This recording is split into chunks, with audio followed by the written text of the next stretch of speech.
For First Lieutenant Klaus Richter, from the 352nd Artillery Regiment, the morning began as any other. It was on the coast of Normandy. A thin, damp mist covered the English Channel. It made the world quiet and gray. The air was cold. It carried the familiar smell of salt and wet earth. It was just after 5 o'clock in the morning. Another watch, another day of anxious waiting. But through his binoculars, the sea began to change. This happened as the first hint of dawn tried to appear. It was not the tide. It was not a weather front. It was something impossible. A dark line showed where the sea met the sky. This smudge kept growing, sharpening, and multiplying. This was not a fleet. It was a city of steel. A floating metropolis sailed from the mist and into history. At that moment, no Allied soldier had yet stepped on the beaches below. The world did not even know the names Omaha or Utah. But he knew the German power was about to drown. To grasp how shocking that morning was, you need to understand the mood in Fortress Europe in the spring of 1944. From the shores of Norway all the way to the Spanish border, German engineers had built the Atlantic Wall. It was designed to be a strong line of concrete and steel. It was packed with guns. It was meant to be a wall that no invasion could break. The German High Command believed it was unbeatable. Soldiers were told in their official messages that it showed the strength of Germany. But First Lieutenant Richter was a trained soldier. He had fought on the Eastern Front. He knew the difference between what was said and what was true. He was 32 years old. He was old enough to recall a different Germany. He was also young enough to have been changed by the hardship of the war. He was practical and watchful. He was also very tired. His group commanded an artillery battery. It had strong check-made cannons. These guns were set inside concrete bunkers. They were a few miles inland from the beaches. The Allies would soon give these beaches the code name Omaha. His observation post was a concrete shelter. It was built into a high cliff. From there he had a clear view of the sea. Day after day he and his men practiced their drills. They figured out how to aim their guns. They kept their weapons ready. They stared out at the gray, empty water. Everyone always talked about the invasion. They called it Der Tag X, meaning the Day of Days. But when would it arrive? And even more important, where? German intelligence was sure the main attack would come at Calais. This was the shortest route across the Channel. It was the sensible choice. The 15th Army, which held most of Germany's power in the West, was waiting there. Normandy was thought to be a minor target. Maybe it was a place for a fake attack. But it was not seen as the main landing spot. This was a huge mistake in planning. It was not accidental either. It happened because of a clever Allied trick. This plan was called Operation Fortitude. It left the defenders in Normandy dangerously open to attack.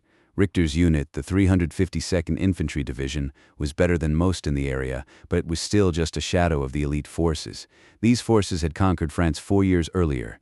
It had a mix of soldiers. There were seasoned veterans from the East, like himself. There were also many very young teenage recruits and older reserve soldiers. They were brave and dutiful, but they were not the powerful stormtroopers of 1940. They were defenders. Their job was to hold a line stretched far too thin. The Atlantic Wall itself was more of a patchwork. It was not a solid wall. Many bunkers were incomplete. Minefields had gaps. The vast distances meant even a strong point could be isolated. Richter knew this. He had seen local farmers' shortcuts. He knew the blind spots in their gunfire. He doubted their chances against a truly determined attack. In the weeks before June, the tension was a living thing. Field Marshal Erwin Rommel worked to improve defenses. He was very busy. He ordered millions of mines. Thousands of jagged steel obstacles were placed on the beaches. The men called them Rommel's asparagus. Rommel understood a truth. The High Command in Berlin seemed to ignore it. If the Allies were not defeated on the beaches in the first 24 hours, the war in the West would be lost. Allied air power would destroy any German reinforcements moving to the coast. The first day was the only day that mattered. But on June 5th, the weather changed. A storm blew in with high winds and rough seas. The German Weather Office predicted an invasion would be impossible for days. This allowed many senior officers to relax. That is why Rommel himself was not in France. He had gone home to Germany for his wife's birthday. The storm, they thought, would keep them safe. So, As Richter stood watch in the pre-dawn chill of June 6th, the mood was routine. The storm had passed, but the sea was still choppy. No one expected anything. He was looking east when he first saw it. A flicker. He raised his powerful Zeiss binoculars and focused. His heart, which had been beating slowly, began to hammer against his ribs. It wasn't a flicker. It was ships. Not a patrol, not a raiding party. Hundreds of them. And behind them, more and more still. He swept his binoculars left and right. Everywhere he looked, it was the same. The sea was no longer gray water. It was a solid mass of dark, menacing shapes. He felt a cold dread creep up his spine. It was like looking at a math problem he could not solve. For a long moment, Richter just couldn't process it. The sheer scale defied logic. German intelligence had estimated the Allies might gather 3,000 vessels for an invasion. Even that would have been monumental. What he was looking at was something else entirely. He tried to count, but it was a fool's errand. His brain by instinct began to categorize. He made out the hulking silhouettes of battleships and cruisers. He saw swarms of smaller, faster destroyers circling them like wolves. Then there were the others, the endless, uncountable others. Landing craft of all shapes and sizes. They were packed so densely. They looked like iron filings drawn to a magnet. He blinked, rubbed his eyes, and looked again. The image didn't change. It only grew clearer as the sun began its slow climb. The official number for the entire operation would later be confirmed. Nearly 7,000 vessels, an armada from 8 different countries. It remains the largest amphibious invasion force in history. But to Richter, it wasn't a statistic. It was a physical presence. It seemed to bend the horizon. It was a declaration of industrial power so immense. It made everything he'd known about warfare obsolete. Germany had built a wall of concrete. The Allies had responded by building a bridge of steel. He grabbed the field telephone. His hand was slick with sweat. "This is Richter at Observation Post 4, he said. "I see something on the channel. There are ships." The voice on the other end sounded tired. It was dismissive. "We have reports of a few ships, First Lieutenant. Perhaps a small raid. Stand by." "No." Richter's voice was strained and urgent. "You don't understand. It's not a few ships. It is thousands. The entire sea is covered. It goes from one side of the sky to the other. This is it. This is the invasion." There was a pause, full of disbelief. Richter could almost hear the man. He imagined the man picturing him as a nervous officer, scared by shadow. "First Lieutenant, the sea conditions are not suitable. Our reports show that." "Your reports are wrong," Richter shouted, his voice cracking. "I am looking at it with my own eyes. For goodness sake, look at the sea." He slammed the phone down in frustration. It was too massive to be believed. He tried another line. He reached regimental headquarters. He found his commanding officer. "Richter here, sir. The invasion fleet is here. 10,000 ships." He knew he was stretching the truth. But in that moment, it felt like he was saying too little. The major's voice was doubtful. "Richter, are you certain? The weather?" "The weather is clear enough to see the end of the world, Major," Richter said, "and it is sitting in the English Channel. I request permission to open fire." This time, his urgency broke through. The chain of command was stuck. They failed to imagine this scale. Their plans, their maps, their intelligence reports, all were being wiped out. They were erased by the reality floating just a few miles away. While Richter watched the fleet, the high command focused elsewhere. They saw reports of parachutists inland. They assumed these were the main attack. No one was looking at the sea. Richter did not wait for their orders. He shouted commands to his men. The commotion roused them. They stared out from their positions. Their faces showed both awe and terror. They saw what he saw. The drills were over. This was real. Heavy shells were brought up from the magazines. Rangefinders called out numbers. These numbers seemed impossibly large.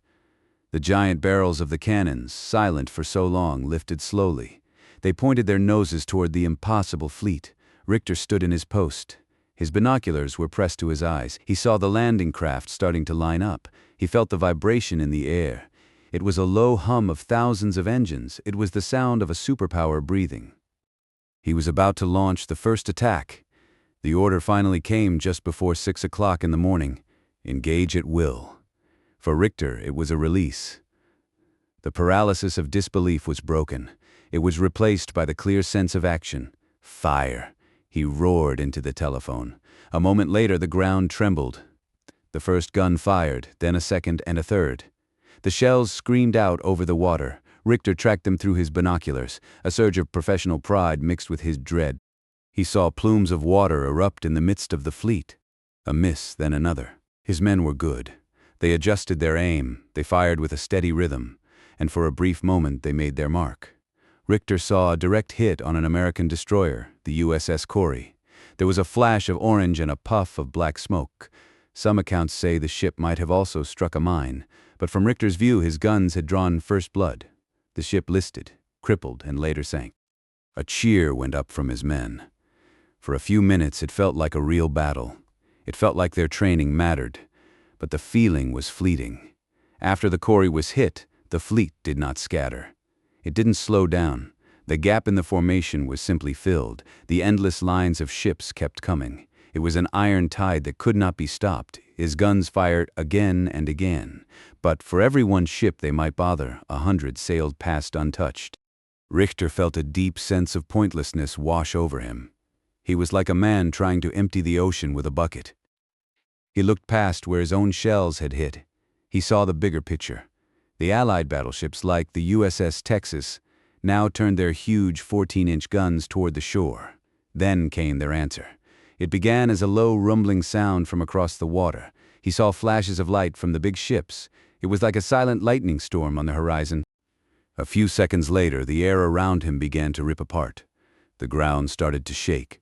Fountains of earth shot up from the fields. The planned industrial way of breaking down the Atlantic Wall had started.